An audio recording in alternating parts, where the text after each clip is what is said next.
একসময় যে মাছটাকে ফেলে দেওয়া হতো, আমি আজকে সেই মাছটাই রান্না করব এবং অনেক মজা করে রান্না করব। কোন মাছ ফেলে দিত আর কোন মাছ রান্না করছি জানতে হলে পুরো ভিডিওটা দেখতে হবে। একটা ফ্রাই প্যানে তেল গরম হয়ে আসলে দিয়ে দেবো পেঁয়াজ কুচি এবং কাঁচামরিচ। ভালোভাবে ভেজে নিয়ে দিয়ে দেবো আদা বাটা এবং রসুন বাটা। মশলাটাকে ভালোভাবে কষিয়ে নিব যাতে আদা রসুনের গন্ধটা চলে যায়। এ পর্যায়ে দিয়ে দিব হলুদের গুঁড়া, ধনিয়ার গুঁড়া এবং স্বাদ মতো লবণ। মশলাটাকে খুব ভালোভাবে একটু সামানি দিয়ে কষিয়ে নেব। মশলাটা কষানো হয়ে গেলে তেল ছাড়তে শুরু করলে দিয়ে দেবো আগে থেকে কেটে ধুয়ে রাখা বেলে মাছ।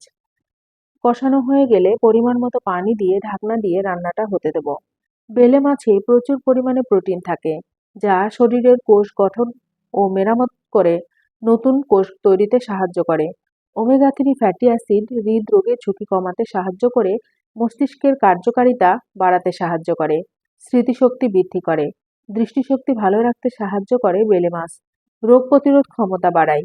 বেলে মাছে থাকা ক্যালসিয়াম এবং ফসফরাস হাড়কে শক্তিশালী করে। রান্নাটা হয়ে আসলে ভাজা জিরার গুঁড়া দিয়ে দেবো। ভাজা জিরার গুঁড়া দিয়ে নাড়াচাড়া করতে যাবেন না, যেহেতু নরম মাছ ভেঙে যাবে। একটু ঘুরিয়ে নিলেই হয়ে যাবে। তৈরি হয়ে যাবে বেলে মাছের ভুনা।